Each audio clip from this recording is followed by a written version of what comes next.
Some cities won't say it, but they dream in black and white, dream in division, in the right or wrong sides of the trolley tracks. Anything less than that, for them, becomes a nightmare.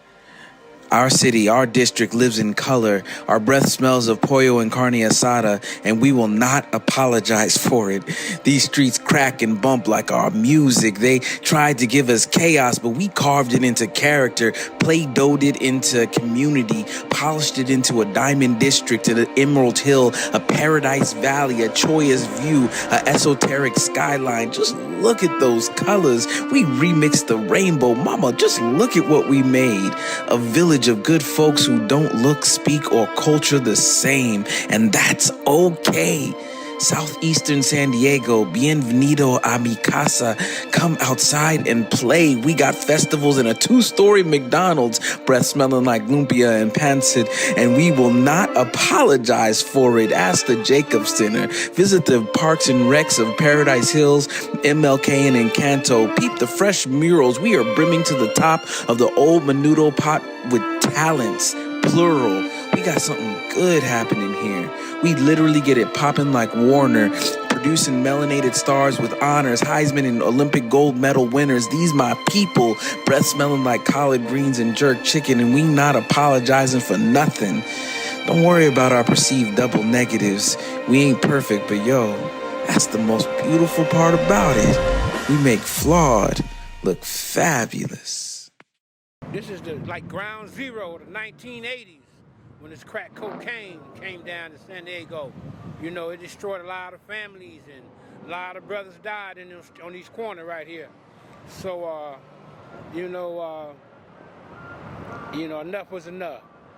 And this is a beautiful intersection. And, either way you look at it, you can go either set. This will get you to each neighborhood in San Diego.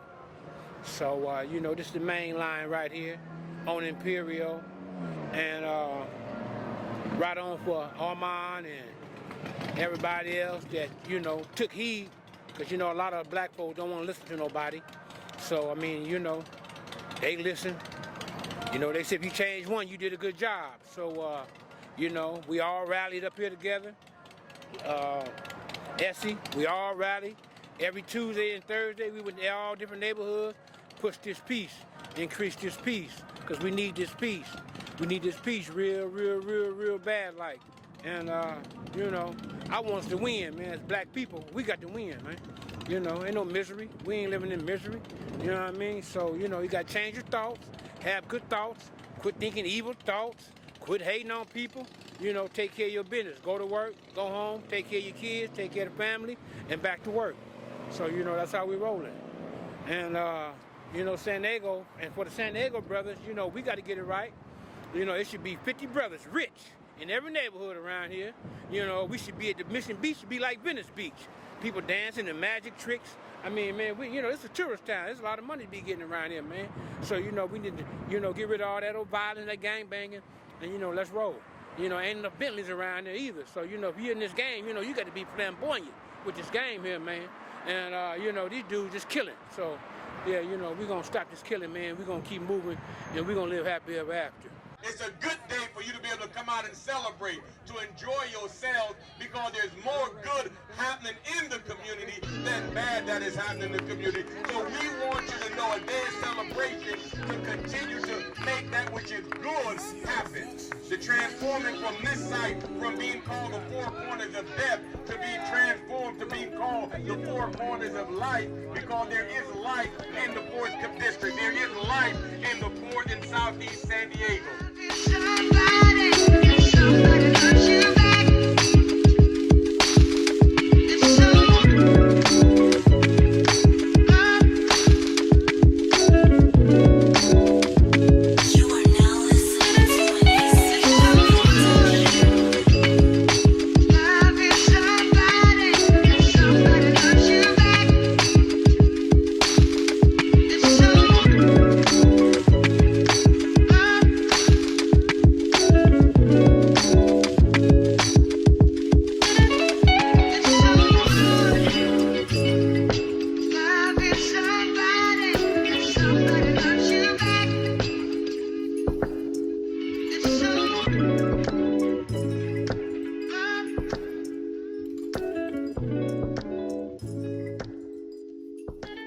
Mothers with a Message started in 2012, and I started that group after my son Jaime Bravo Jr. was murdered.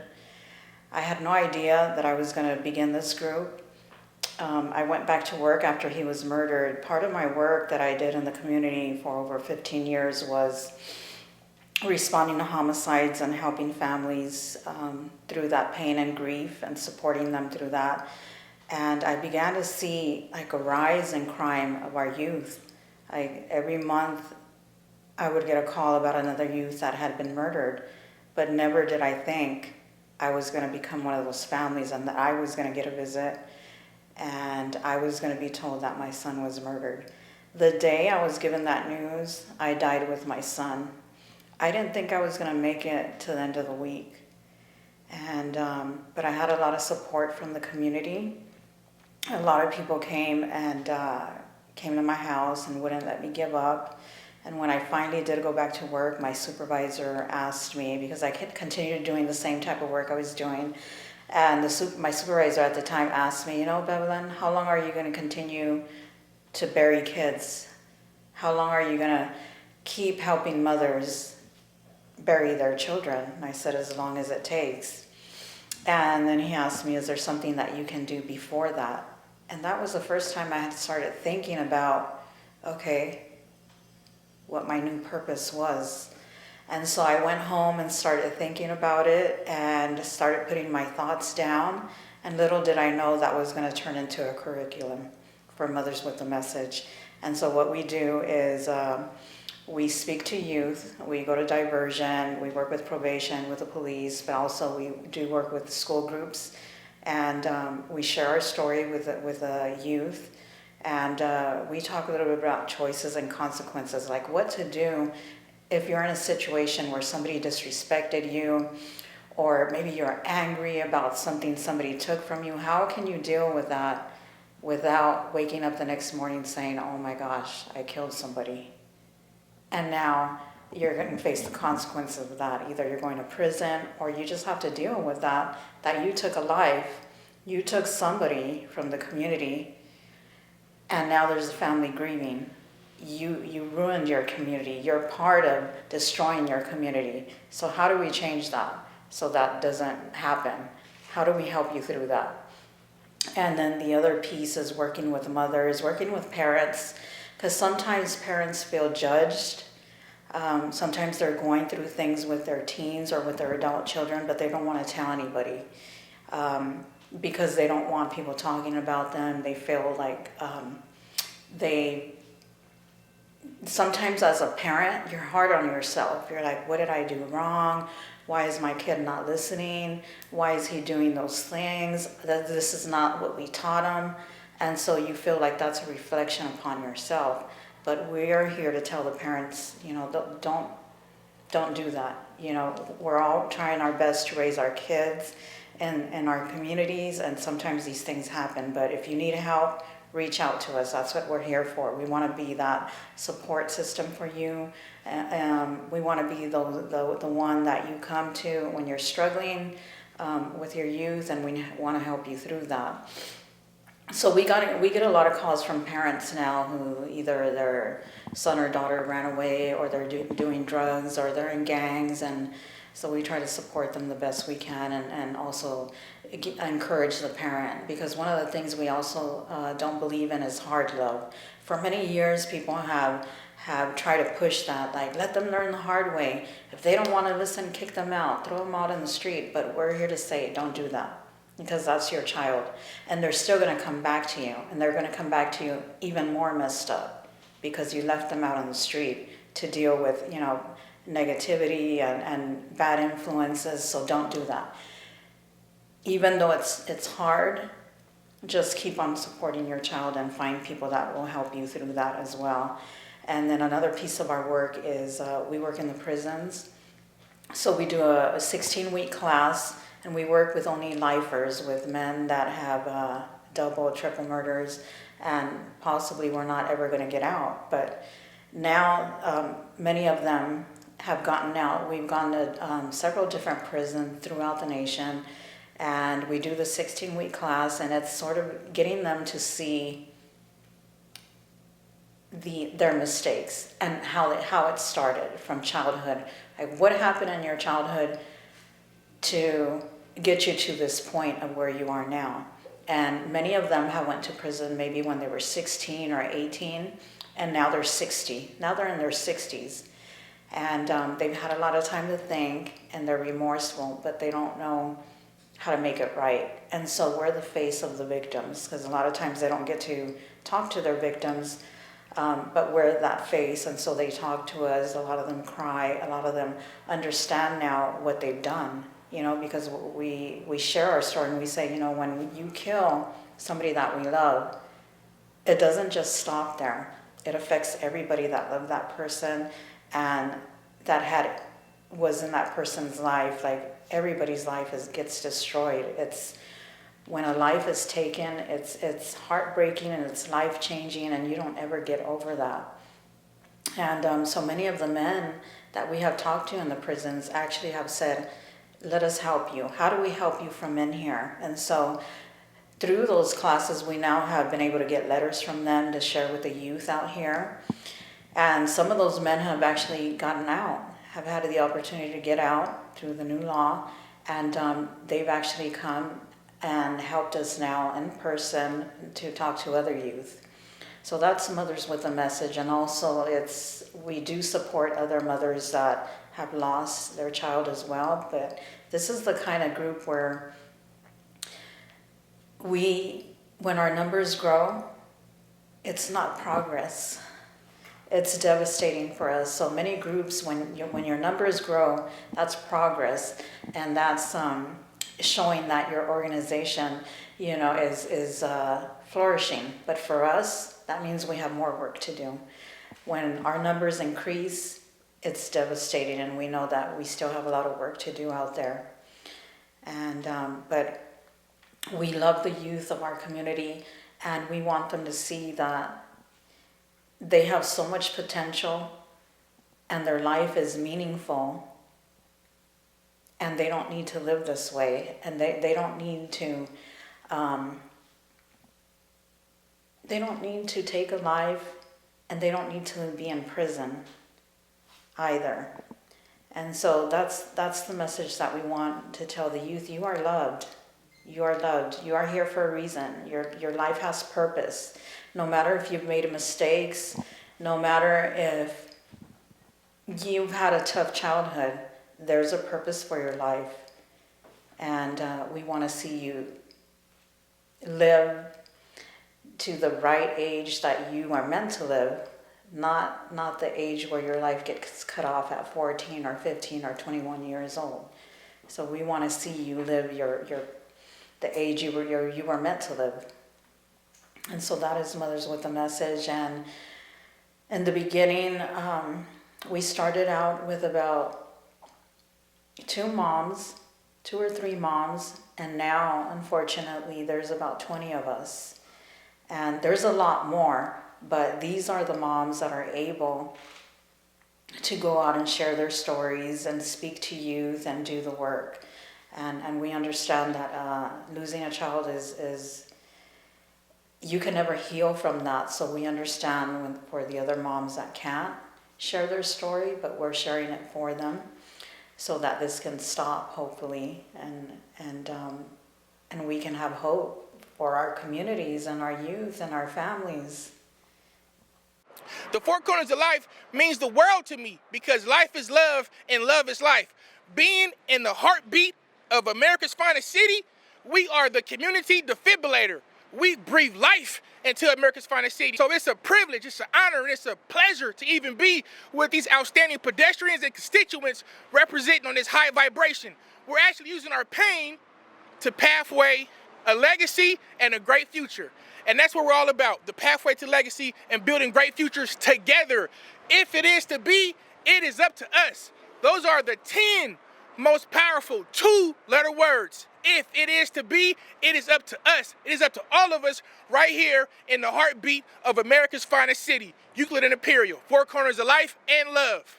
Right now, you just want $20 free gas right now on me. I got you. All right. Don't let me pump it. Okay. You got it. Yes, sir. Let me get a tuna number 1. So people ask us all the time, what is Young Black in the Business?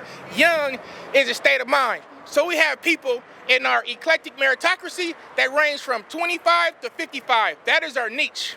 The color black is a triple entendre. That means it has three meanings. So yes, we are in the low moderate income community. Yes, we provide instructional, entrepreneurial, educational content for early emerging entrepreneurs to bring them out of the darkness. And the color black encompasses and absorbs all of the colors in the world.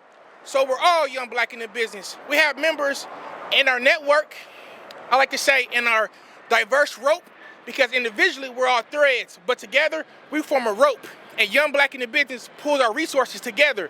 So we have a diverse rope.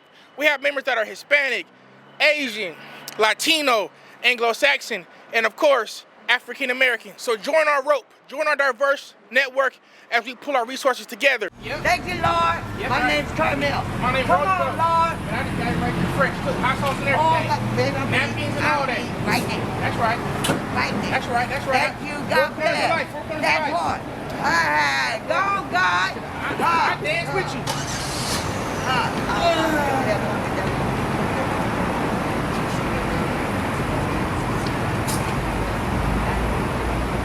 Oh, Lord, do that kid. Amen. Do that, God. I love you. That's right. That's a blessing. Do it, God. blessing. Yeah. That's right. Thank you. Oh, that's I'm right. from New Orleans. Thank you. I'm We on the raised same by the team. book. We on the same team. And we define business as providing a solution for a problem that makes a profit. You can join Young Black in the Business at ybandmb.com. We're on social media, we're on LinkedIn, and that's what we do. We provide instructional, educational, entrepreneurial content, and we give early entrepreneurs that exposure and also validate them as well, because we give business acumen and we also show ways to monetize. Once you visualize, productize, and you can monetize. And as you know, if it is to be, it's up to all of us. It's up to us as a community to be healthy. It's up to us as a community to be happy. It's up to all of us to be healthy, happy, and successful. So that's why we're right here at the Four Corners of Life. As you know, life is love and love is life. So this is a love section right here. I grew up right here on the Raha, was raised in Santa Margarita, and I'm a church ward baby. Went to St. Rita's. That's where I got my Scouts honor. You know, went to the Boy Scouts. So just to give back, our life motto with Young Black in the Business, we live to give. And we provide that exposure and that expansion for early emerging entrepreneurs. It's a privilege to live in this community. At this present time, we have the winning spirit. From our baseball team, to our nonprofits, to our businesses, everyone's coming together and they're harmonizing. And that's why I'm just so excited, because we're living by the mantra, if it is to be, it is up to all of us. And as you can see, it's a quote by the president and CEO of Young Black in the Business, and it's a privilege. Shout out to Paving Great Futures for this wonderful opportunity. Hey everybody, I'm Monica Montgomery Stepp. I am the council member for District 4 in the city of San Diego. The Four Corners of Life is the heart of District 4, and what I do as a council member is I make decisions about our quality of life. So we attend community council meetings where we get the concerns of our constituents, our residents that live in District 4 about what's most important to them. And then we also have a lot of meetings at City Hall where we make decisions on your behalf, like police reform. What are we going to do about racial profiling? What are we going to do to enhance the businesses in District 4? What are we going to do to help people who want to start a business in District 4? What are we going to do about the potholes in our streets? All of those things we take care of, and much, much more at City Hall as your city council member. And so you can always call us, get in touch with us, and let us know what's important to you. That's what's most important to me, is what is important to you. So the Four Corners of Life, really, it means so much to me. It's more than a symbolic title, but that place used to have a different name that people called it, and it used to have a name of the Four Corners of Death. But what the Four Corners of Life represents to me is what life actually represents to all of us, which is the capacity to grow, to live, to love, to gather together. And there's so much potential on the corner because we are full of potential. We are full of love in District 4. And that's what the corner represents to me. I remember the last time we gathered there. There was so much love. It was intergenerational. We have businesses out there and people who really just have the heart for the district. That's what I love. That's what the Four Corners of Life means to me. And I'm hoping that I'm able to see you all soon. Greetings, everyone. This is Bishop Bowser, pastor of Charity Apostolic Church, and also co-founder of CAS, Community Assistance Support Team, and program director of Shafat Outreach. And the work that I do in the community is basically centered around gun violence in our communities.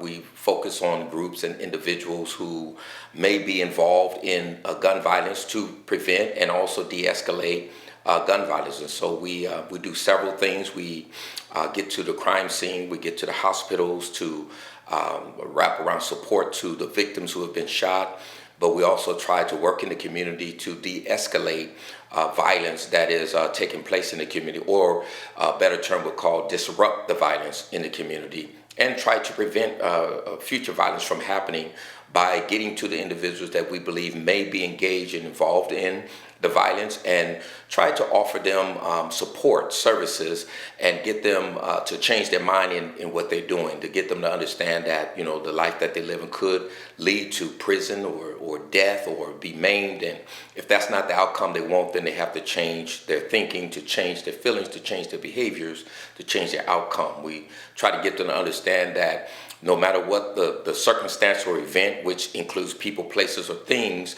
they always have control, but they just have to make a decision and make up their mind to change. And so we offer a variety of services in the sense of connecting them to the resources that they need.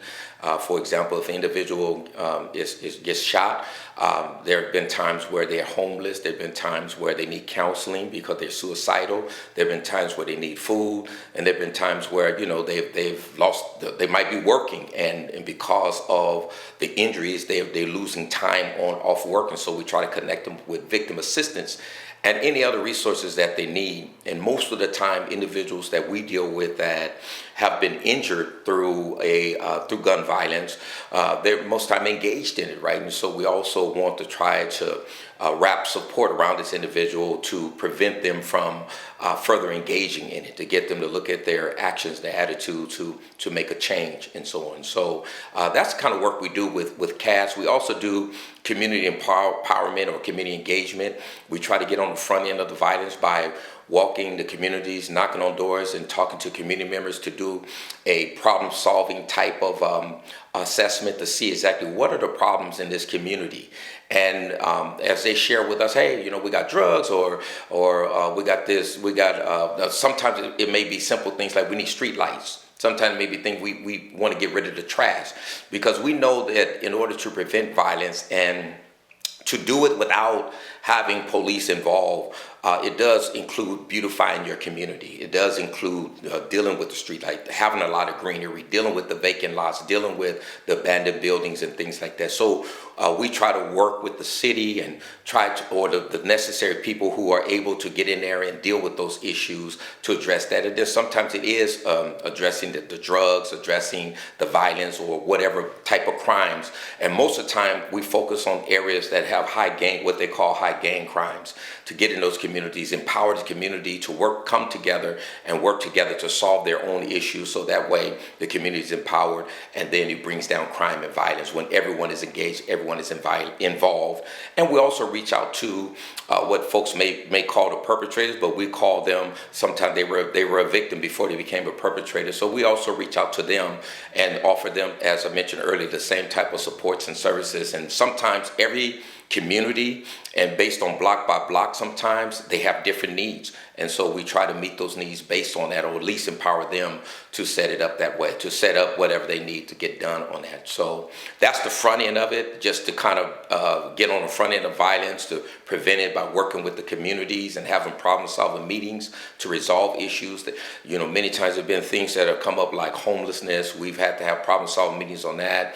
There have been times where we had a lot of thievery, so we would have problem-solving meetings to come together to teach people and show them how to protect themselves and their property and be aware of it.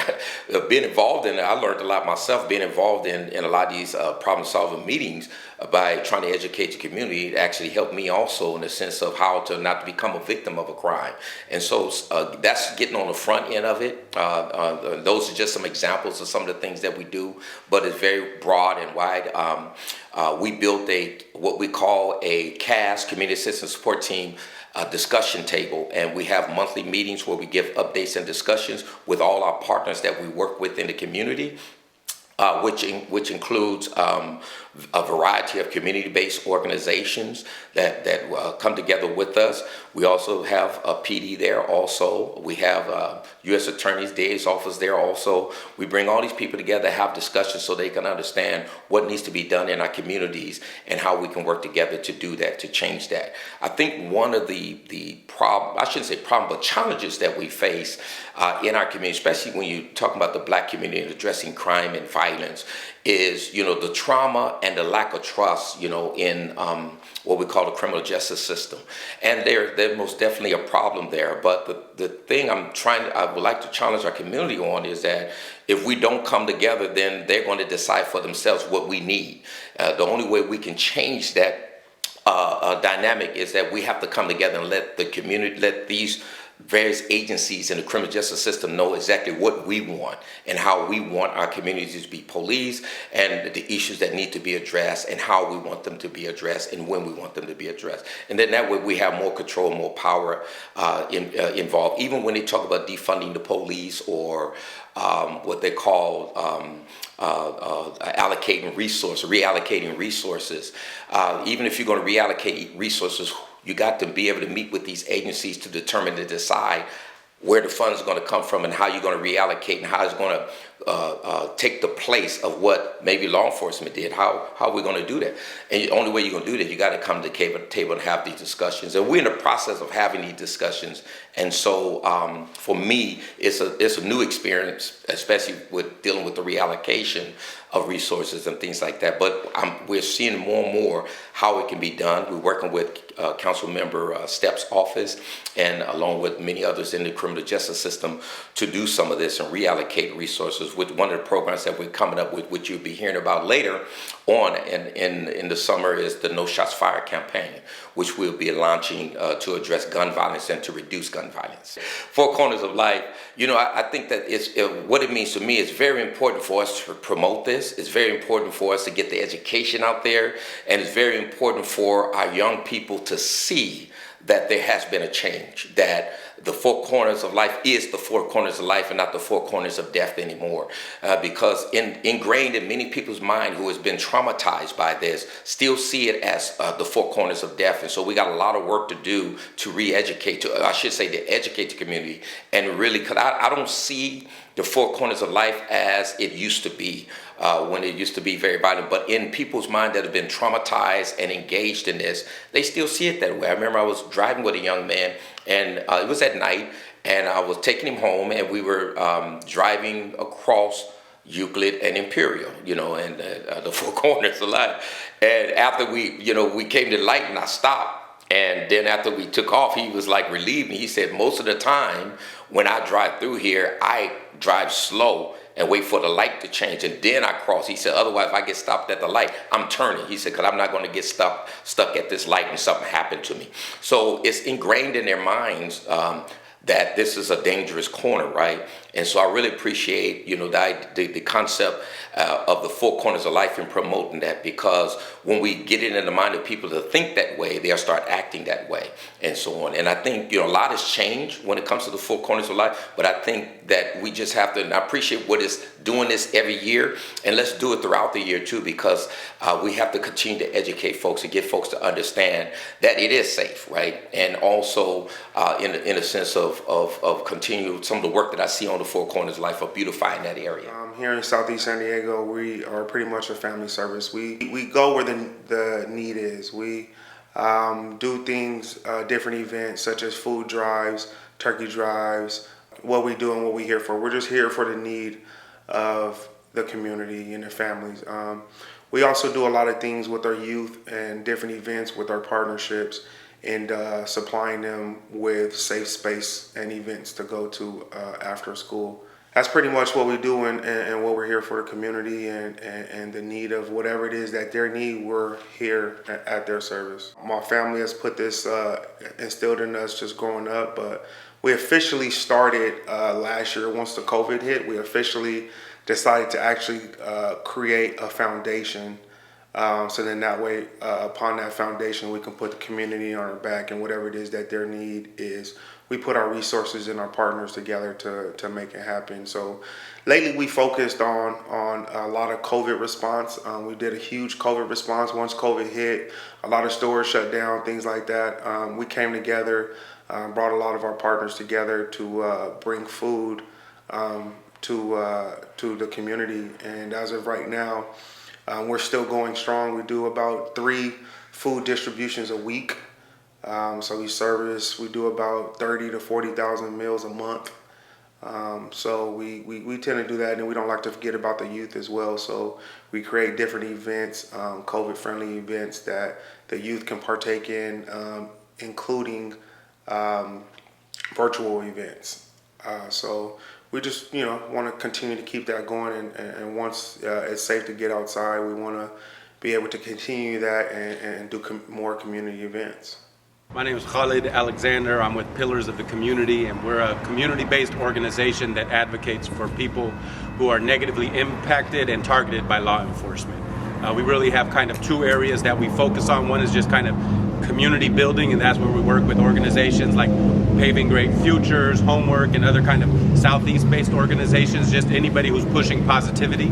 And the other thing that we do is work on policy change. So we work on policies both in a local level and on a state level that have a history of targeting black and brown communities and using laws and legislation to over-incarcerate and to punish communities instead of working towards public safety. All of a sudden, participatory defense, they had a training, but the colleague was like, you want to go? I was like, no, that don't sound cool to me. I was like, what is that? And so then here comes Alonzo on the internet with a suit on, talking about, I'm going to be a lawyer. I have just finished the most phenomenal thing I've ever done in my life, participatory defense, right? And so I'm like, bro, what is it? Because I didn't go to the training, and neither did Nene. And then he told me about it, and I was like, okay. So let me talk to Nene, see if she want to do something like this too. So I called Nene. Nene said, I think Cheryl's doing something like this in Riverside. Remember? Yep. Cheryl was driving to Riverside for the same meeting because it wasn't here. Yep, I remember that. Yep. And it was crazy because she brought Cheryl to the Soldiers of Love meeting. I'd never seen Cheryl in my life. All of a sudden, everywhere I go, she would be. Oh, yeah. I was like, whoa. It would be like real weird. I'd be in East Dago. There goes Cheryl. I'd be over by Home Depot over in Market Creek. There goes Cheryl. I was like, why is this lady everywhere I'm at now? It was really weird. It was like almost God was putting people together. And then so it started participatory defense. Nene filled it up like quick. Then we seen how important it was just by people not going to prison, right? That helps. The support people was getting. It was what we had wanted to do with Soldiers of Love. We just didn't understand what to do. And the saddest story, I'm gonna let Nene take it from there, was we had a woman come in, and Nene invited her. Nene knew her very well, and she would never talk for the first 2-3 times. And finally she talks. She says, my son is facing a lot of time. I really don't want to talk about it because what her son was being accused of, parents are embarrassed, all the parents are, for anything, right? And then she slowly warmed up. She had to really get to trust us. And she slowly warmed up, and this woman went from knowing nothing about the court system to coming in one day and putting this legal paper down. She was at the law library, okay? Putting this legal paper. I said, I want a motion for demurrer. I said, what the hell is that, right? I want a motion for demurrer. And that's to just basically a new trial to shut down the case. And I was like, she's really studying. And we would go and we would meet with different attorneys with her. She became the lead advocate in her son's case. He was facing 41 to life. What we do at Pillars, Miss Nene been doing way before then. That's why I always say she's like a godmother to Pillars, because she been beating on doors. She been flying and doing advocacy for legislative work and changing bills. She been doing all of that. Every time I get excited, she goes, okay, Layla, it's nice, but don't get too excited. These politicians, that's that wisdom. You know what I'm saying? Yeah. But she been doing everything. What is the things called? What is code 245? Penal codes. Penal codes and stuff like that. Okay, what's this penal code? But and we have helped a lot. I really I want to say this too. We have people going to court, and this is what we do this for. We have people, I'm going to skip to prison right now. Let's go to the jailhouses and the courts and stuff like that. We have people that have went to court that was looking at 30 years or 20 years, only because their lawyer told them this. And they take these deals, these plea deals, because they know no better, especially our young kids with their mothers that don't know neither. And so when they come with them, like when you was looking at 30, now you want to get 2. And they hear them take that. Or you're looking at 50 to life, now you want to get 15. And so they jumps on that. We got so many peoples in there because of that, because they knew they didn't know no better. I met a couple of people that took deals that I found out that, but it was too late. They didn't know then. You didn't have to take that deal. Are you crazy? You would have got out anyway. They didn't know that. That's why they threw something simple at you. To where now we're able to teach these guys, to teach their people that listen to them in jail. Their mothers, their loved ones, they all go back there. Look, we can do it like this. That's it. Drop the mic. My faith as a Muslim and growing up in the United States and, watching friends of mine get incarcerated and people who I know, and then moving to Southeast San Diego and some of our brothers and seeing how kind of over-policed and over-incarcerated our communities are, I felt like as a Muslim that I have a duty to make sure that I'm advocating for people and trying to push back against some of the social injustices that we see every day. So bottom line, what is my answer going to be after I die when I'm standing before our Creator and I'm asked, well, what did you do with the time that we gave you? What did you do with the blessings that we gave you here? And so really everything that we do at Pillars and everything that we do kind of in the community is so that we can answer that question in the affirmative. For the longest time it was called the Four Corners of Death. And anybody who kind of lived here in Southeast San Diego, particularly the late 80s, early 90s, understands why that is. Unfortunately, the media and kind of this culture of violence and death had kind of embraced that and tried to hold that up as something that's positive. And that wasn't the lived reality of most people who live in Southeast San Diego, right? Most people who are living in Southeast San Diego recognize kind of the beauty, the art, the culture, the community, the value. When you ask somebody whether they're banging on the street or whether they just went to Lincoln High School or Morris or wherever, where are you from? They say Southeast because they're proud of it. And so for me, the Four Corners of Life is everything that makes me proud to be a resident of Southeast San Diego and everything that makes everybody who lives in this community proud to be there. So we see the art, you see the culture, you see our brown brothers and sisters, you have the black community, you have everybody who comes up and they just celebrate life. So the Four Corners of Life is really just embracing everything positive that we have in the community and making sure that we take at least one day out of the year to celebrate those things as a community. And that's what we have on the Four Corners. The Four Corners of Life, I don't think I've missed one. I don't think that I've missed one celebration. I know that I have ran between events even on that day just so that I wouldn't miss it, because it's everything. It really shows us and our narrative and how we see ourselves, and not allowing people to tell us who we are. And we're able to tell, this is who we are. We are brilliant. We are lively. We are life. Everybody looks to us.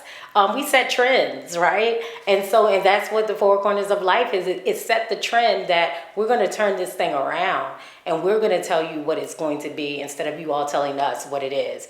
Because we do have a lot of issues in our community. We know that. We live here. But we also have the same amount of brilliance, the same amount of solutions. And if people would just get out of our way and let us come up with our own solutions and support us in our solutions, then we could solve a lot of problems. But, we know the money is in the problem, not the solution. And so that's why Four Corners of Life is so important, because we can show the world, we can show each other too, because sometimes we follow false narratives about ourselves. And we can show everybody that, we are the dopest people on the planet right here in Southeast San Diego.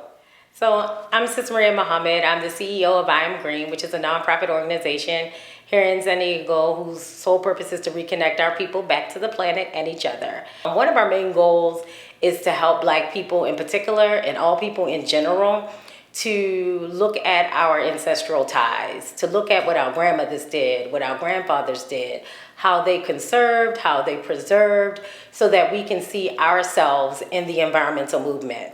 because a lot of times people who come from communities like ours, from communities like Encanto and Paradise and Skyline, they really think that environmentalism is a white person's thing. Or about hugging trees or saving polar bears. And it really is about sustaining yourself. It's really about what we have done since we've gotten here to America and why we're still here, how we have gone through so many things, from slavery to Jim Crow to everything, and we're still here. So if resiliency was a person, it would be Black people, right? And so that is what we try to have our people connect to. This is what we did. This is our way. This isn't anything new. And even though it's been repackaged and recycled, and you may see something about, the ozone, it really is about what are you doing to contribute to living a healthy life? What are you doing to contribute not to add to the climate crisis?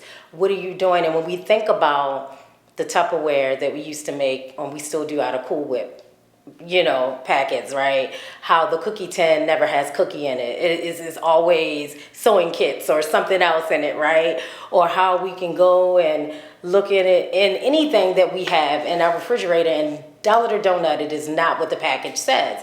It is because we recycle, we reuse, because we're not wasteful people. And I think that during our time here, we have gotten caught up in the consumerism because we want to be accepted. When you hear a lot that you're 1/5 of a human being, or you're not treated fairly, you try to do what you can to fit in. You try to do what you can to be accepted, to say, I matter, I belong as well. And so we have gotten away from some of the practices that we used to grow our own food, even in the city. My grandfather had an entire pit in his backyard and would roast entire pigs. Now, I'm not telling anybody to go out and eat no pigs, right? But what I am saying is that he brought what he knew onto the urban scape, and people would grow things. We would trade it across our backyard. Just different little things that we've done and how we can kick it up a notch. How we can look at owning electric vehicles, how we can look at forcing politicians to take climate crisis seriously, because a lot of times they want to put it on the consumer. If we would just recycle, well, if you would stop making all this mess, then we wouldn't have anything to buy, right? So I think it's a duality. Yes, we need to be more conscious of the things that we're purchasing and not just going out and consuming, but the society needs to stop being so extractive and just going to other people's land and saying, oh yeah, that belongs to me, and taking all of the resources from the land and pretty much raping the land of its resources and the people of their way out of poverty, which a lot of those indigenous people who live on those lands are actually the ones that have the most resources from the land. But you wouldn't be able to tell by the way that they live. And so these are the type of things that we talk about. These are the conversations that we have so that we can really look at how we can be our own solutions to the problems that we face. Black people, indigenous people, brown people, we did not cause climate crisis, but we're the ones who bear the brunt. We're the ones who suffer the most because of it. And so we didn't cause it. It doesn't mean that we can't be a part of the solution, because if we don't do it, nobody's going to do it for us. Nobody's going to come and save us. We've already seen that. We're living through that right now. And so that's what we talk about, solutions. How do we get back to the old ways of Madea? How do we get back to the old ways of Grandpa? How do we get back to the old ways of our ancestors? And how do we include the innovations of today and just move it forward? So that is I Am Green. We have community workshops that happen on a monthly basis, and it's called the Community Resilience Initiative, and it's through arts and culture, it's through conflict resolution, it's through disaster preparedness. All of these things are environmental. And most people wouldn't think that because you don't get along with someone that it's an environmental issue, but it is. Because climate and environment dictates lifestyle. And so these are the connections that we make. We have eco stewards where we teach people environmental literacy and how they can find jobs or start businesses. In the green job sector, we talk about clean tech and green tech because we're underrepresented. No matter where you look in the environmental space, even though we are the OGs of environmentalism, going back to George Washington Carver, and even before him, going back to Africa, we are completely whitewashed out of the space. And so we do the environmental literacy, we do the social enterprises, how you can start your own business, and how you can get a job in the green collar workforce. We all understand that there's different areas of Southeast. The Four Corners of Life means to me that there's an actual definition to what it means to change. See, those who don't know, that was called the Four Corners of Death. We no longer call that. And that's the change that I'm talking about. When you have a community that's standing up front, not allowing, a negative concept to be continued on in our community. So the Four Corners of Life, what it means to me, it means change. It means an opportunity for the community to actually have a say-so about the community. When you have individuals coming in here, taking advantage of our community, and then leaving, we know now, man, that we don't need no one else. We actually just need the community to step up. So what it means to me, it means change. H06-552. That's what they told me I was, a number. But today, man, my name is Reginald Washington. I'm an individual who at one point in my lifetime, man, was heavily involved in gangs, actually received a life sentence. When I got that number, H06-552. But it was then that I started taking a look at my potential. I started taking a look at my need to have emotional literacy skills, my need to sort of deal with my trauma. And it was through those times where I really started learning about myself that I realized that I can actually be a part of my community again in a positive way. So when you ask me who I am, I say those numbers because I'll never forget, what I went through. Today, I'm the CEO of Project Aware Enterprises, where actually AWARE stands for Attitude When Angry and Resolving Emotional Issues, with the key part being non-violently. Working here with our kids, building leaders, empowering them to be able to start working on the most basic of social skills, the most basics of emotional literacy skills, and in turn creating a safe place so they can actually become the leaders of our community. We understand today that, dealing with trauma, being able to restore yourself, to give back to the community is one of the most empowering ways of leading your community in a positive direction. So I ask you today, what is it that you want to do? For me, I've answered that question. That question for me was I wanted to be able to be a link to society for some of our individuals who are coming home. I asked myself today, what did I want to be? And I answered that question again. I wanted to be a mentor. I wanted to be the individual who gave individuals access at what it means to sort of reach your potential. Even though when I first started off, I said H06-552, when I was given that number, I now know that my name is Reginald Washington. I'm a community activist. I'm a credible messenger. I'm a community mentor. I'm an individual who needs an opportunity to show individuals through my works and not through my words. And I've been given that opportunity by my community. So when you start thinking about what we have out here, I want you to think of mentors. I want you to think of individuals giving back to the community. A lot of our work is done through restorative practices and trauma-informed care. So you'll see us working with the San Diego County Office of Education. You will see us working with nonprofits like Say San Diego. So when you start looking at different aspects of Project Aware, I want you to look at the aspect of trainings. Being able to help train individuals, to help us as we lead our community. You look at us as individuals who create safe places for our kids, that we can be able to start creating a place for them to start working through those issues. We understand that one of the most important things that we can do is give a safe place for our young men and our young women. We also understand that advocacy work actually has to do with doing the work. So if you see us out here doing a food drive, if you see us out here marching, if you see us out here, in front of city council, that's about community. That's a great opportunity for a kid to really see or feel their potential by actually doing the work.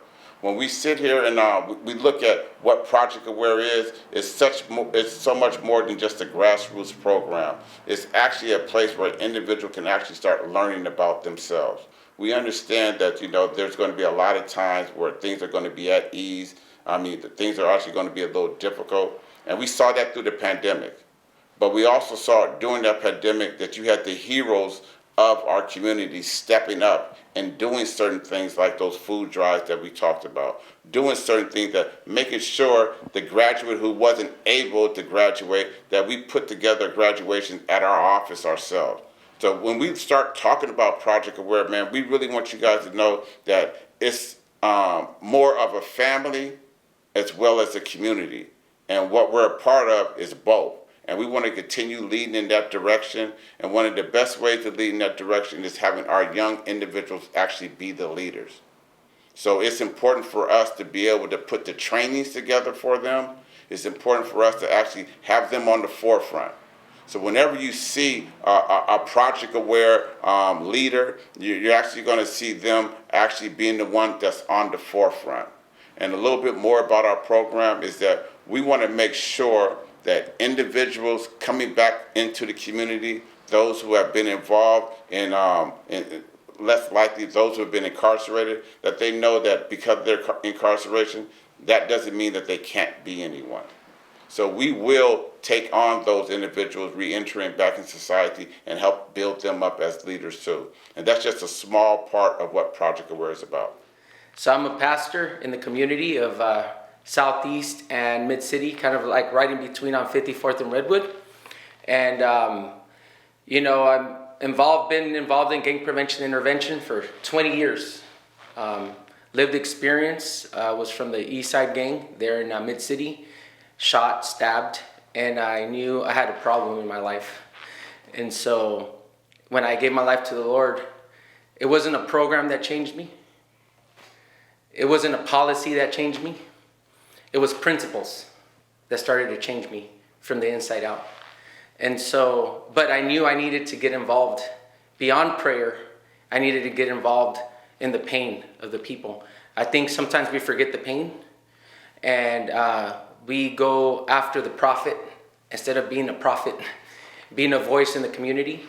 And so what is it that we do? We plant seeds. We prophesy into our community. We plant seeds and we water the seeds, because without helping, if we're not part of the solution, we're part of the problem. And so a lot of the poison that's out there right now, the stigma, the labels, the hurt and the pain that people fall into, people are trying to throw money at the solution. People, I like what Paving Great Future says. Armand always says, don't wait for the help to come, because it ain't coming. The Calvary isn't coming. So we have to rise up for the people. And yeah, we have to go to the table and help change some policies. I heard one man say this, programs are for poor people and the rich people get the policies. So when I heard that, I was like, wow, okay, we need to implement. Yes, we need some programs. Yes, we need some policies to change from grassroots to grass tops. But more important than all that is we need principles to live by. Because even if there isn't the money, even if there isn't the programs, even if the policies never change, even if people don't change, people, places, and things, if you have the right principles in your heart, mind, and soul, you're going to make it. You see, persecution didn't just start 2,000 years ago when our faith was being persecuted. Persecution is still happening now through poverty, through injustices that are real, that exist.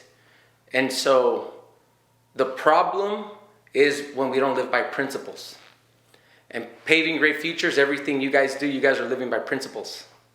Yes, you have programs. Yes, you provide resources. But more than that, it's the relationships in the community that you can instill hope, faith, love. That you can say, look at me. If I can do it, you can do it. It's not just giving someone a fish, it's teaching them how to fish.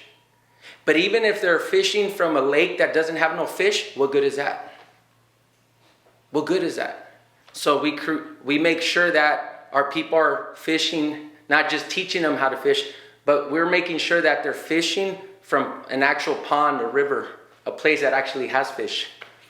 And so Paving Great Futures, that's what you guys do. That's why I'm part of it. And that's why I'm sitting here. When you can change the four corners of death into the four corners of life, That's what the cross is about. If you look at the cross has 4 corners.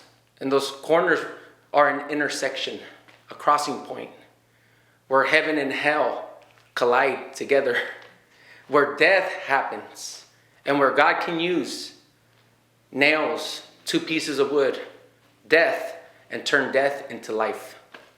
And that's what Paving Great Futures is doing at the 4 corners of life. 4 corners of life. And we're so thankful for the work that you do, day in and day out, with or without money, grants. It doesn't matter. You create it. You make it happen. And it all starts with principles. So your culinary arts program, the things that you do when you're inspiring young men, when you're training them, it's more than just baking something. It's more than just teaching them a recipe. You're actually giving them a recipe to life by instilling principles in them. Whether it's giving the youth through hip hop the time to express their heart, their mind, their soul, and their spirit with an incentive. But what is it that you're really doing? You're instilling principles.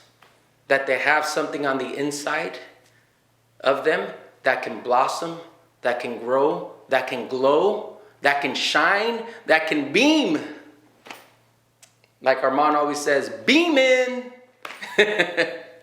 And so that's what you guys do. That's a little bit of what I do out in the community. Instill faith, hope, and love. And if we have interactions with people, if we engage people, but we're not inspiring them after each interaction, then what are we doing? I pray every morning and say, Lord, everyone I come into contact with, you give me the words. You give me the words, Holy Spirit, so that when I'm done talking, when I'm done with the engagement, that person has a sense of being empowered. If they were a little empty, that we can pour ourselves into them. It's not about pour me, P-O-O-R, pour me. It's about pour me, P-O-U-R, pour me. What good is it? What good is it if you made it, but your neighbor isn't making it? What good is it if you're making it, but the next generation is falling to the wayside? What good is it if I'm doing good, but the next generation isn't? There's forgotten generations right now. There's fatherless homes right now. Not just fatherless homes, there's motherless homes right now. And so, Paving Great Futures, all of us together, we have to be a father and a mother to our children in the community. That's what Jesus taught. He taught a parenting principle. When they came looking for him, hey, your family, your mom and dad, they're out there looking for you. He said, no. Who is my father and mother? Who are my brothers and sisters? Those that do the will of my Father. You see, faith without works is dead. Talk is cheap. We need actions. And Paving Great Futures, it's not about talk. It's about actions. You're paving, just listen to it. Paving great futures. That's what the book of Acts was all about. Paving great futures. Where it was about community, where it was about fellowship, was about standing in awe and standing in the line of the marginalized to erase those lines. And that's what the book of Acts is about. That's what fellowship is about. Love, kinship. That's what Paving Great Futures does every day, with or without. So if you are looking to be part of, whether it's a grassroots, get involved. Come and volunteer. Roll up your sleeves. If you can't do that, but you have some finances that you can help, put some oil in the machine. The oil keeps the fire burning. Throw some wood in the fire. You got finances. Well, put those finances to good use. You can donate to Paving Great Futures. You're not giving to Paving Great Futures. You're giving through Paving Great Futures. Come to the golf tournament. Come and participate at a local food drive. Come and just sit and watch. If you're lacking inspiration, one of the things that always inspires me is just be around someone that's inspired and is contagious. COVID don't got nothing on us. The issues that are out there, no, get around faith, hope, and love and be truly inspired, because faith, hope, and love it blossoms in the midst of pain and persecution. And so I want to tell you, get involved, get active, come out and participate. Maybe you're an intern, you're looking for a place to do an internship, come on through. Maybe you retired from a specific profession and you have a lot of time on your hands now and you have a wealth of expertise, put it to good use. Come out, become a piece of the puzzle, and let the pain turn into gain into someone's life. Maybe you're thinking about changing your life. You're on that side. You just got out of prison. You just got out of juvenile hall. You need to drink this or smoke that to get high. Can I tell you from firsthand experience, there's no high like a Holy Spirit high. I get high off the Most High. I don't need a bottle. I don't need to smoke this. I don't need to snort that. I don't even need to pack anymore. I don't need to carry a gun anymore.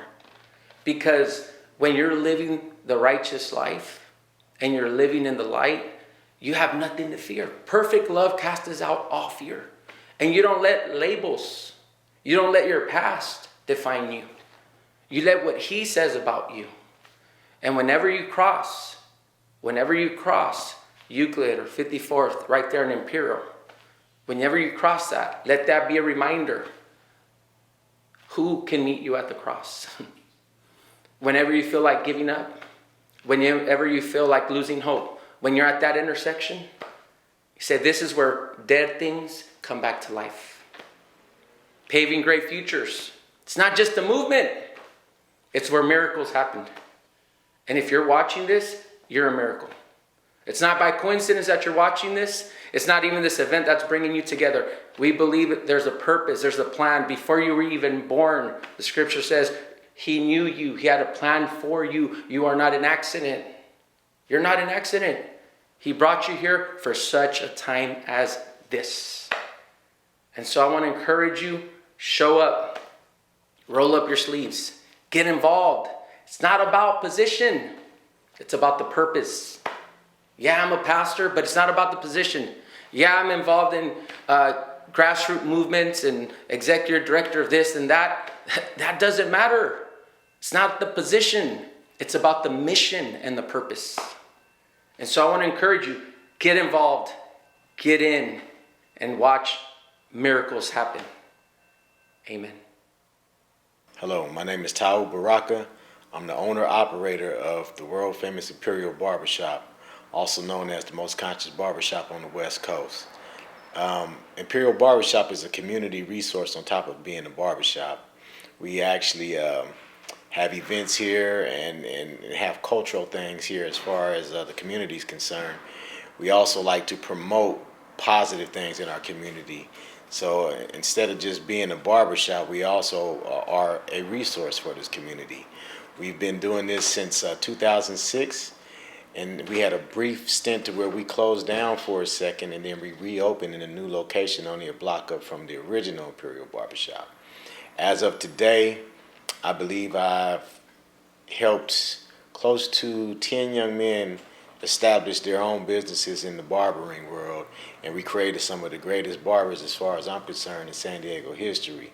So I'm proud to say that I was part of grooming some of these young men. One of my my godsons, Derek Banks, is doing very well over there in North Park. I also have my other sons, Steve, Russell, and Cameron at Cali Coast over there in College Grove. Those are some of my godsons also. I got my godson Terrence Davis over there in North Carolina. And Edward Scissorhands had an actual nice little stint owning his own place over there at off of Federal. So like I said, this is not only a barbershop, it's a community resource. We are actually activists in this barbershop. We've been activists ever since 2008. As far as the community is concerned, we organize an organization called 100 Strong. 100 Strong, it was like the middleman of helping other people become activists. So what we did with 100 Strong is we created events to where we got participation from people within the community to show them what activism was. And 100 Strong till this day is still doing what we do on a much smaller scale. I'm also the president of the UNIA ACL, that's the Marcus Garvey movement, United Negro Improvement Association, All Communities League worldwide. This is the newest chapter of the UNIA ACL. When you see the red, black, and green, you know what that represents. That represents us all around the world. And we're the newest chapter in San Diego. We now are controlling events such as the State of Black America, which we will be having UNIA ACL members coming down from all parts of the world and the nation. So I'm proud to be a part of that also. We continue to do community activism. We will continue to be community activists. We love the energy that's going on right now with all the younger, aggressive people that we see doing community activism, from paving great futures to the pillars of the communities, to everybody else that I see that's actually getting their hands dirty in everything that's happening right now in this city. What we're doing when we're passing this torch is we want to get involved with everybody that's going to be active within these next few years as they start their growth, and we want to still be a part of that, and we want to be here also for people to learn and have an understanding of what they may have to do, because we walked a lot of those paths and crossed a lot of those roads that they're about to go to. So 100 Strong is still here as a voice and as an ear for the community and the young activists that's coming up in this city. I used to bring Haj Malcolm L. Shabazz down to San Diego quite often. That's Malcolm X's grandson. He was one of my little comrades. And he was doing a lot of work all over the nation trying to bring gangs together in Chicago and New York and Newark and all that other stuff like this. And it was kind of funny to me, the young brother being all over the world and seeing activism all over the place. And he said, man, every time I come to San Diego, y'all have to listen to this, San Diego. Every time I come to San Diego, this is the most consistent that I've ever seen activism, just nonstop. And it's funny because a lot of people in this nation believe that there's not even black people here in this city, which is the crazy part. But for a young man like that, rest in peace, young comrade, but for a young man like that to say that about San Diego made me feel proud to be from San Diego. We've always had a problem with Euclid and Imperial as long as I can remember, as far as a lot of the drugs and a lot of the stuff that was going on. We had a lot of murders in that area at one time. And, we had a young man that blessed us within the Imperial Barbershop family. His name was Courtney Graham. Young man was going to school. He was doing real technical stuff with computers, was fixing everybody's computers. And he kind of hung around our barbershop quite a bit. We found a good camaraderie with him, and we loved the young brother like one of our sons. Unfortunately, July 19th, 2010, his life was taken in back of John Adams' apartment. He was shot 6 times in the back by an unknown assailant whom we don't even have knowledge of. Still to this day, we don't even know who killed him. It touched us so hard to where we wanted to start something that it just wasn't going to be a visual. We wanted to start something a little different to where we could kind of reclaim our community in the sense of what we were trying to do. So what we did was we decided that we wanted to start at the 4 corners of life. And we wanted to start at the 4 corners of death, and we wanted to rename it the 4 corners of life. So we had a pretty nice rally with all the speakers and all the activists at that time that were active.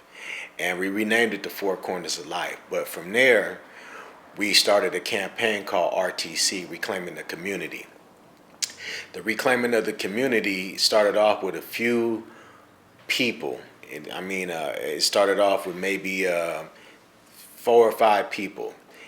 By the time we finished reclaiming the community, the 2 years that we did it, we passed out resource information to over 3,000 homes within 2 years, 2.5 years. And from that point, we did it every Sunday, once a month. And it started off with Courtney Graham's sister and aunt, And by the time we finished, we had everybody, all the community activists that we knew at that time in the community. We even had activists like the Black Riders Liberation Party come down from Oakland, California for one of our last stints.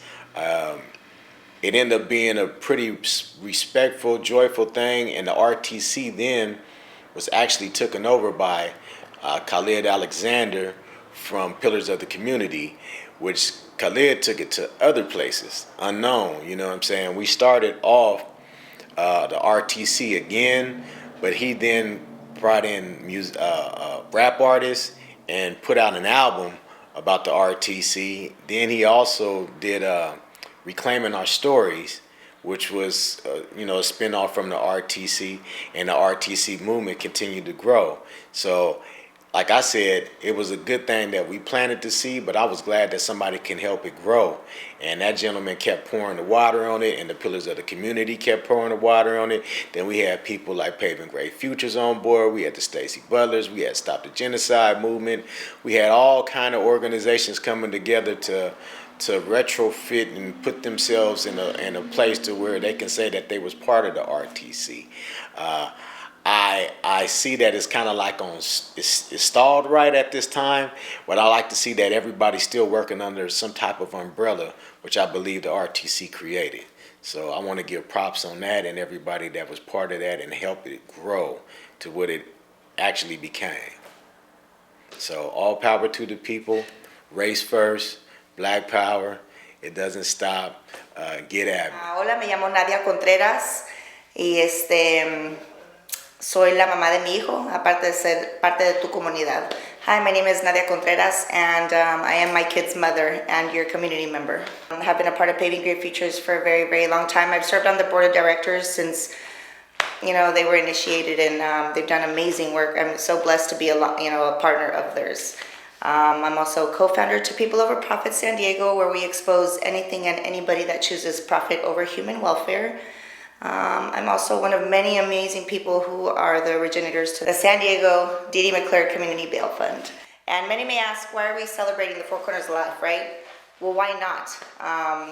Semantics matter in the community, and when I stood on those four corners many, many years ago, I just thought, there's so much life going on, right? And it's not to say that the life that has been taken from Four Corners are taken for granted. We always remember you and presente to all of you who are no longer with us. But it dawned upon me that these children that were walking home from school, and these mothers were, walking home from the grocery stores, and these fathers were getting off these buses from work. It's not necessarily the four corners of death. It is so much life going on within those four intersectionals. And so we really focused on the semantics we were using, and the semantics we were allowing our community to normalize, such as the four corners of death. If we say, hey, little Bobby, go to that corner, go to Four Corners of Death and get me some rice at the market at Green Cap, we are not only supporting death, we're being a part of the same systematic oppression that we are told to normalize, right? The violence, the covering up the murders. And so this is why Four Corners of Life is so important. This is why the words that we use are so important, because this is the water. These are the words. This is the water that allows our children to flourish, right? And what kind of future do we want them to have? It's definitely not the notion of normalizing murder and death. And so this is why Four Corners of Life is so important. This is why changing the narrative by everyday work, changing the walls, right, with art, changing the work that people do around there is so important. And it all starts with how we express ourselves about the community we occupy. So it's Four Corners of Life because we celebrate your life every single day. If you're new to Four Corners of Life celebrations, welcome. We would like for you to stick around all year long. This isn't a banner banging event where we just show up once a year and we say, hey guys, let's have a big celebration. What we're doing is we're actually accumulating all of the work that the community has done throughout the whole year. There are so many amazing organizations in Southeast San Diego that put in the work every single day of the year. And so we just take one day out of the year to celebrate you helping us bring all this positivity into the community, to celebrate the wonderful organizations that put forth all the work that it takes to be a more unified community. And so Four Corners of Life celebration is really a celebration of you and others. So don't think that we just have a celebration once a year. If you'd like to help throughout the whole year, we're definitely open to that because it takes a village and you're a part of that. My name is Essie Mayhorn. The name of my organization is called Twin Swag, and it stands for Together We Elevate Each Other in Our Neighborhood, simply with a lot of grace. My organization goes out and speak to the youth about mental illness, because I'm a survivor of mental illness. I'm a survivor of gun violence. I lost my husband 15 years ago through a home invasion. I got shot at, he got shot at and was murdered. I was displaced with 2 young kids. My twin got murdered 10 years after that in 2016. So Twin got established March 9, 2016. What we do is go out and speak in prisons, schools, juvenile halls, and on the four corners and in the community about mental illness, depression, PTSD, anxiety, and being the change you want to see and be in your community, being a positive change. So the four corners of life means to me positivity, bringing the community together to see hurt people, heal people, changing that narrative in our community. I'm a resident of Southeast San Diego, 44 years, born and raised here, and just coming out and showing our youth and our adults that we can come together and make a positive change, and also have resources in our communities, be out there to speak upon what we have here in our communities and beyond to help each and every one of us out here. So the Four Corners of Life, it means a lot. You know, everybody's passing through here every day, you know, and just changing that narrative of our community in Southeast, being that positive change. There's so much to say about Fat Camp. Take 3. Hi, what's up? My name is Melissa, aka Mimi, the founder of Fat Camp San Diego, Pushing Hard Advocate Team. I can show you better than I can tell you. Make sure you go check out our website at www.fatcamp.org. Definitely always accepting applications for volunteers, vendors, even softball players. No practices, no meetings. The great thing about this organization, I can't just stop expressing myself, is the unity and the peace.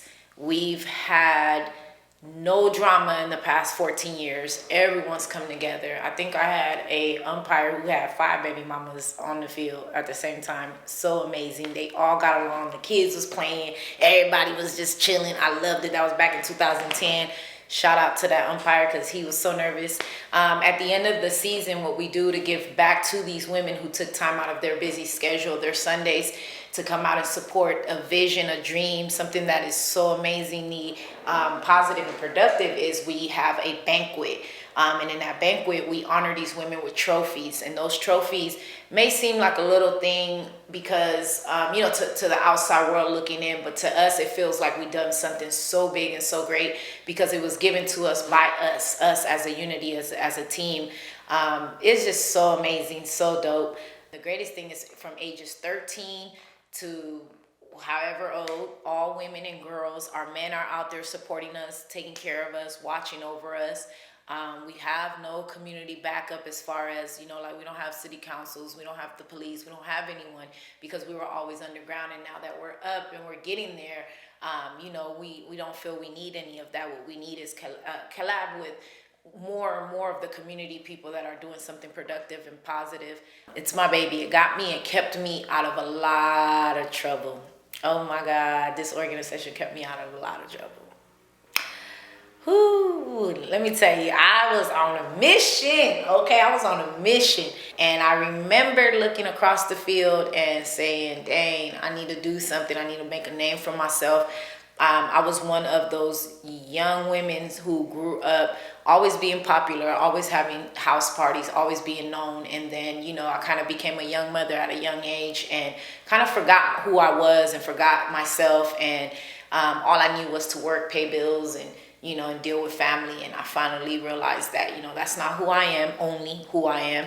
And this organization gave me the power to empower within myself. So it gave me the confidence. Like, I would not touch you know, I would not tell you to touch the water unless I touch the water, and I wouldn't drink it unless I tell you to drink it. I know you don't understand because it's a Cuban thing. It doesn't matter. Just come to the field and then you understand me.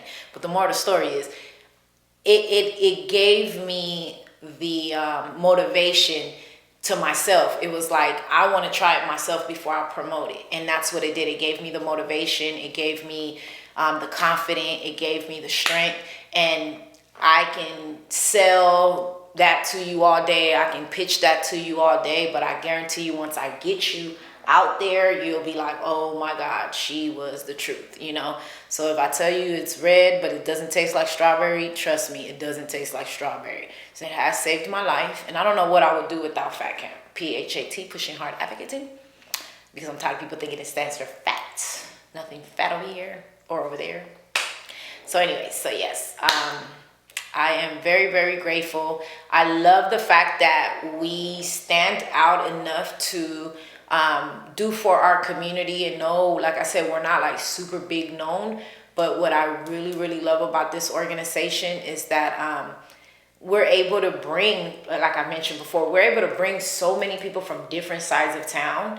I mean, OGs, I mean, you think the Four Corners, Lord Jesus, the 4 parks, the 4 areas, the 4 DJs, the 4 baby mamas that got 1 baby daddy. I mean, it's dope.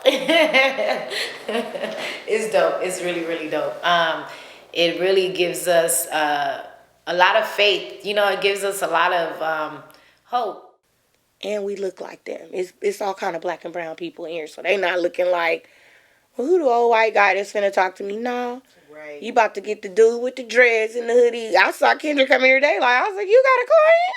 He was like, yeah. I was like, but then when I saw who walked in, I was like, got it. I was like, that's why you wore the hoodie and the jeans. He's like, yeah, kind of old school, older dude. And I was like, yeah, it's comfortable. And people could tell, like, what I have going on. Well, I mean, I come to work like this all the time. And it don't matter if the president was coming here. I'll be like, so what's up? What we doing? Hi, my name is April Laster, and I'm the CEO and founder of Open Heart Leaders. And Open Heart Leaders is a place for accountability, healing, and resources. We are the only African-American female-led organization that focuses on full mental health and educational wraparound services. We also focus on just a community village mentality from every aspect, whether it's mentoring, life coaching, counseling, classes, ASL classes, Spanish classes. We help with naturalization. We just do a plethora of things. But most importantly, we just love hard. I think that us being here in Central San Diego, so close to the Four Corners, allows us to be connected with the people. Staying connected with the people is a big, big deal, especially with dealing with mental health. Mental health is often unaddressed in marginalized communities because there's so much trauma to unpack that not a lot of people often get to have a starting point.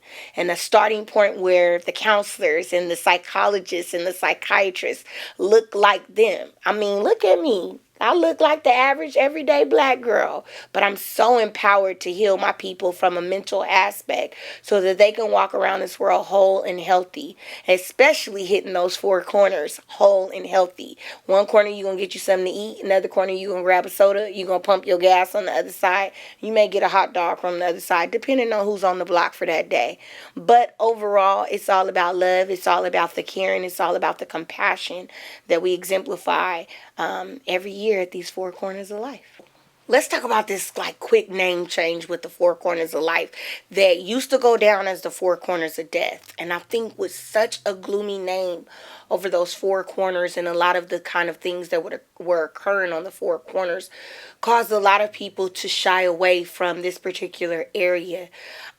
This particular area is so beautiful, and I think us reclaiming those 4 corners and exhuming this radiant light of calling it the 4 corners of life has even given so many people an opportunity to even approach that area so differently from the people who've been on the block for over 20 years, who may be our houseless friends and family, have a different sense of hope because they don't want to disappoint anyone who comes on the block. understanding that we changed the trajectory.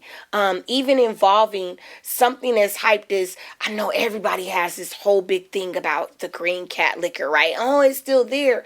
But rather than looking at it from a negative aspect, we've included the owners of Green Cat Liquor to do more supporting with neighborhood events like fundraisers and things that our kids can be a part of. And yeah, the liquor does give a name twist, but understanding that the support outweighs the name of any business. So when you have people that show up and that are saying, look, I am here to breathe life, I'm here to exemplify life, I'm here to execute life, changes the game. So Four Corners of Life, I think, is the new ideal image that we're going to portray all over San Diego. And it doesn't matter where you are, who you are, or where you come from.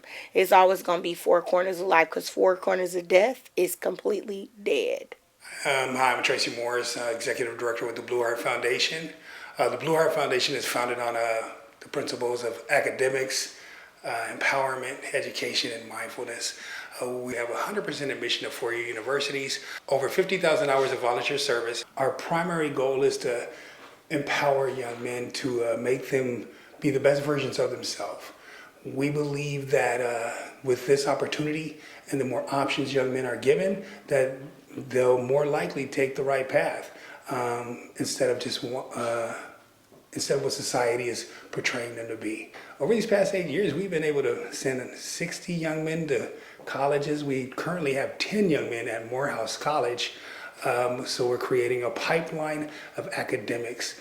The purpose of what we're doing right now is to show that colleges can help change a community, but also one of the things we want to do is be able to have these young men that are educated arm themselves against gentrification. We want to be able to create lawyers, doctors, real estate agents, brothers that will come in and help at the white collar level to help fight against, well, not even fight against. We want to help be able to raise the vibration of our community, be able to show that, hey, you know what, because they have peers as well. So if their peers are looking up to them, it doesn't matter if they're doing a trade, it doesn't matter if they're maybe got in a little trouble, but they will have a little bit more belief that they can do better, because this is my brother, this is my friend, this is my Relly. You know, these guys I've grown up with, and they've made it, so why can't I do a little something better with myself? Hey, I'm Tanisha. I'm Sheree. We are co-founders of Black San Diego. Black San Diego was established 5 years ago, May 2016, to empower and strengthen our community by providing a platform for Black-owned businesses, resources, and events, just really kind of connect the community to bring us all together. The Four Corners of Life is history. It's Lincoln Park. It's a place where we gather and celebrate culture. And for me, it means, you know, like she said, like gathering together. I just remember being a little kid and just being the Four Corners. So for me, it's just when I hit that Four Corners, I know that it means community. It's my community. It's our community, and just bringing life back into the community. My name is Delshawn Lynch, and I'm the founder of Amir Alliance for Success. Our mission is to promote positive lifestyle changes, inspire leadership in children, youth, and families. I started this whole movement, Walk Away No Drama Today, based off a life experience that I had. I was facing 17 years. My first offense, my bail was $100,000 for getting into a fight, leaving a nightclub. So what I did was I turned the negative into a positive and turned my pain into passion and started an organization. We do a lot of different things around the city of Southeast San Diego, from sponsoring kids to go to proms, toy drives. I do motivational speaking. I do Cops versus Community Dodgeball extravaganza, backpack giveaways, anything you name it. Any way I can do to give back to my community, I'm about it, I'm doing it. The Four Corners Life Celebration is an amazing event. It's just about bringing us all together and showing, highlighting some of the things that, you know, all the other organizations are doing in the community. So every year y'all got my support. Well, the beautiful thing about all of this is it's a journey. And it's a journey that started from the Black Frog. This was a black supper club. San Diego's elite black supper club at one time was called the San Diego Black Frog. And as a 27-year-old, I basically challenged the practices of exclusion and discrimination against blacks. One, we were building large churches in our community, and what happened is that during the Reaganomics era, bankers started forcing black banks to use white builders and exclude black contractors. And so coming up out of the Nation of Islam as a youngster, the Black Power movement, and living through Jim Crow, I began to speak out. I was one of those young brothers that said that dog wasn't going to hunt, not in our neighborhood, not in our community. And so that led to the formation of the Black Contractors Association at its time, which is now the National Black Contractors. And so what we recognize is that there was a need, and the need is to help African Americans, youth, and others return to their historic greatness as black builders. That's what we are. We're the black builders of civilization. It was the Moors who basically ruled Spain for 800 years, and they partnered with the Spaniards to build North and South America. And all these domes and arches that you see over every state capital, that you see in Washington, D.C., they call them domes, or they call it Spanish architecture. It's actually Moorish African architecture. So what we do here is that we provide an opportunity for African American urban city youth to get into the master trades. These apprenticeship programs, basically through apprenticeships, and so that apprenticeship program is primarily an opportunity for youngsters to start off at $27 an hour and work themselves up to $125,000 a year as a master tradesman. Construction pays big. You get $60 an hour. So with that, I'm saying, and then the other part of it is championing the cause that African American contractors are getting their lion's share of public contracting opportunities. If we look in our community, there's very little representation of African American contractors and workers. And the only difference that's being made is that the National Association of Black Contractors is here in this community and on a national level. We're organizing with other black contractors. But so the subject today is to deal with what is the four corners of life, and what does it mean to us. What it means is a revigoration of this community. It is a symbol of coming out of a dark period of self-destruction and self-hate that basically has turned into something that is a symbol of life and a rejuvenation of its community. So it's a historic site in the sense that not only is it written in a negative light in history, but it's also now has prevailed into something that is more positive and more inclusive. And so as you drive through our community, you're starting to see sprinkles of African Americans working in our construction communities. We're working at the Affirm Housing Project. There's an African American grading contractor that's on site. And then we have a major structural concrete form setter that's doing the slabs and the grade. We have garnered, because we have a mandated program that says that you have to have 20% apprenticeships or apprentices working on federally funded project. We are certified as a state and federal program that have garnered the opportunities for 20% of the concrete form setting opportunities, the framing opportunities, the metal studs and drywall, along with scaffolding and the framing. And all of this is because we have a mandated program. So this place here is something for future generations. We don't call ourselves an organization. We're an institution. We've been around 40 years. And we have a succession plan. We have successors that are coming up who are now general contractors, construction managers, foremen, superintendents, and they're basically in place to carry the baton. So beyond my lifetime and those whose shoulders I stood on, the Laurel Applins and the William Walkers and many others, the Lewis Crutchers, they were the ones that basically were out here, and we were the dominant force. So this here is an opportunity for our people, our young brothers and sisters, to get into the trades and become master builders. When I drive through this community and I look at Bayview Baptist, I can say I did that. When I look at Christian Fellowship in Emerald Hills, I can say I did that. When I see the church down at St. Paul's on 30th and L Street, I can say I did that. Or the Love Centers down on Euclid and Federal. So you judge a man by his handiwork. And it was a master framing contractor. And so that was my claim to fame. And we're producing that same situation with future generations. What goes on here is we have a master boardroom. We have the Booker T. Washington Entrepreneur Training Institute for small contractors that are incubating. We've just established the National Black Contractors Legacy Hall and Museum, where we are basically putting on the walls the history of the black builders who have come before us, and those are going to come after us. And so with that, we have the George Stevens Situation Room. You know, whatever the situation is, we meet there on a monthly basis, and that room is basically a big open space hall where we have our meetings and what have you. But due to COVID, we kind of closed down, sheltered in place, and we're getting ready to start having some in-person participation. A construction lab on the patio, along with a boardroom. There's 10,000 square feet of black-owned, black-built, black-operated building that the black contractors own. And there's very few of us in this community that have that honor to say that. Thank God for George Stevens and others that we were able to build something that we own and we can call something that belongs to us. And we're all organizing because black contractors do matter. And I'm here to say that. I'm Rashida Hamid. I'm the founder of Epiphany Women in Focus, and what we do is create safe spaces to facilitate transformational conversations and connect those who have been harmed with those who have created the harm.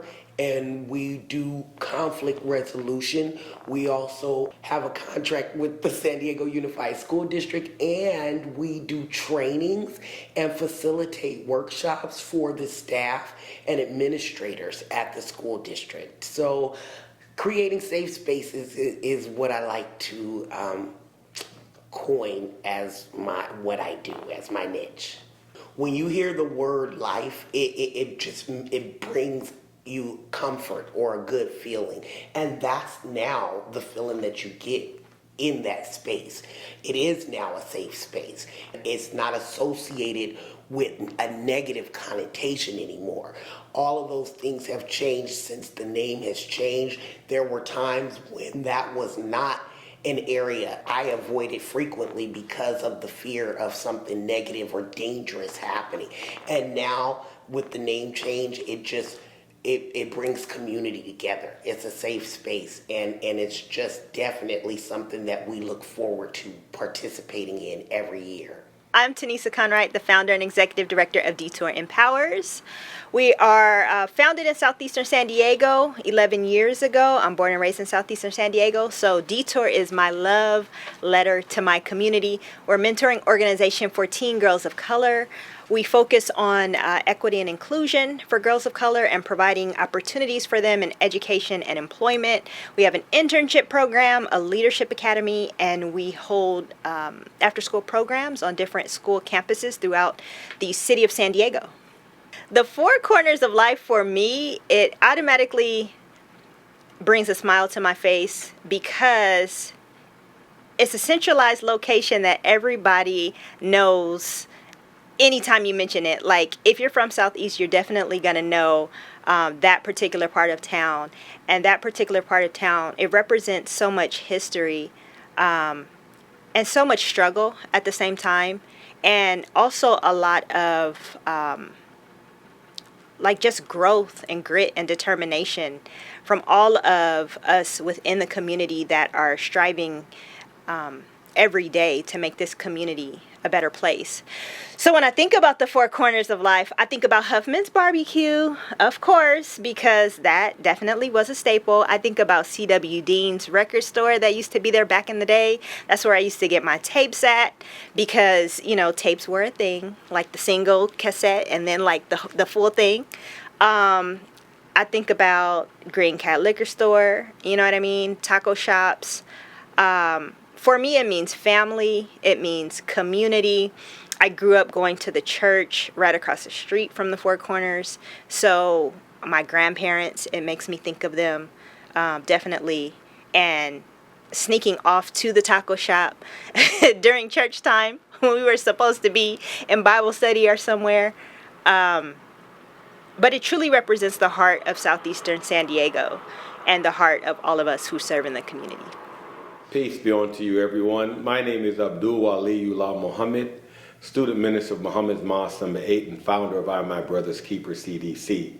Most people know me just as Minister Muhammad or Brother Hugh.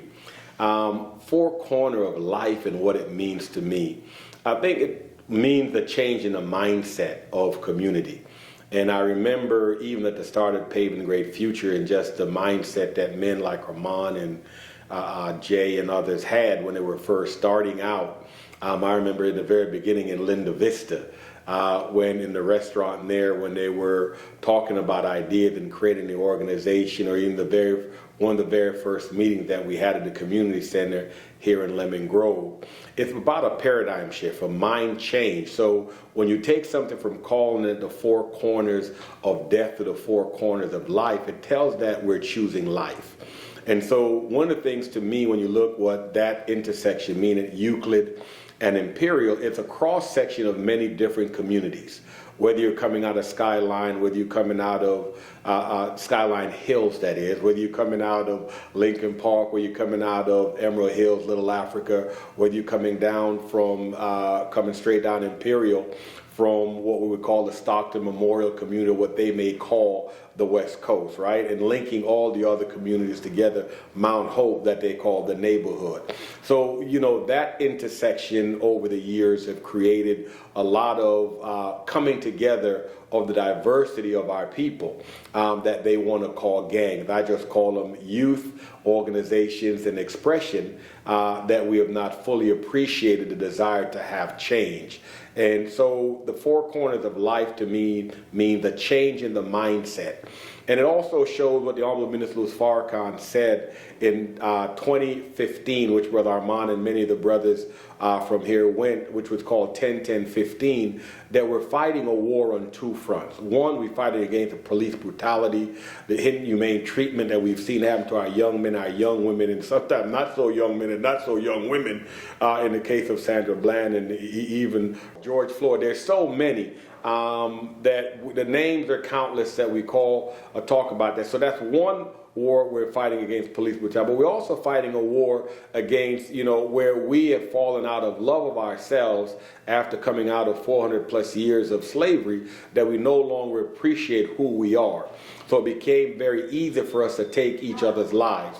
So the four corners of life represent a change from hate to love. It represents a change from destroying to building. It represents a change from seeing the community destroyed to seeing the community build up. And all those that have taken part in developing this celebration have said that we are going to have a mind change. We're going to say enough is enough. We're going to fight for justice, freedom, and equality, not only from our enemies or for those who have been our opposers for so long, but within our own communities, that we're going to say, hey, we got to change. It's a new day. It's a new world order. I think it's Curtis Mayfield that said, it's a new world order. It's a brand new day. And so that's what it represents to me, and the work that's been done by Paving the Great Future and many of the other affiliates that have worked with them.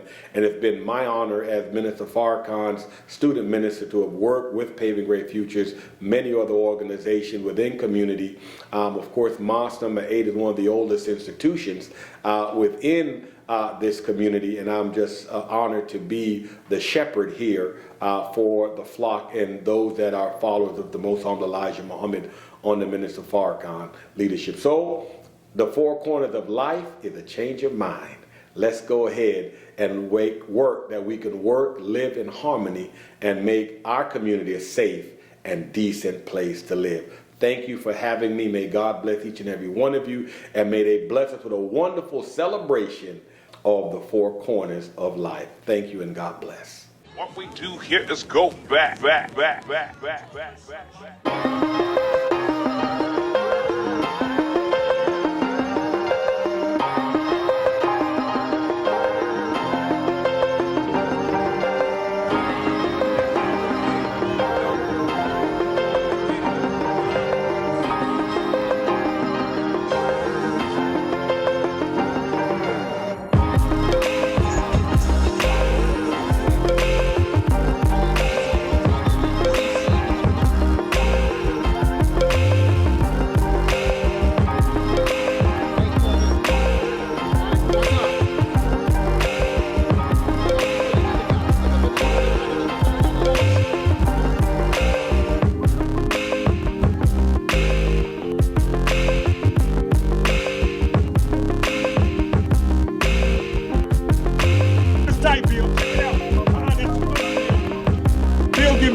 award today. No. Did you not know you were amazing?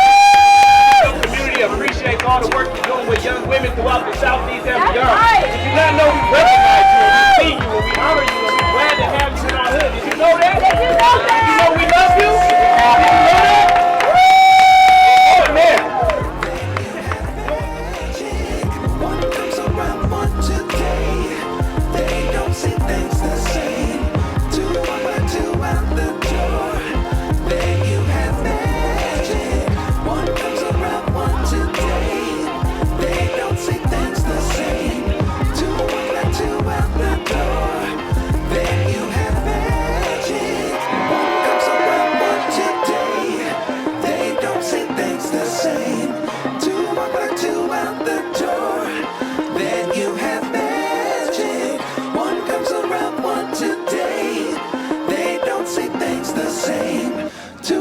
Two out the door, then you have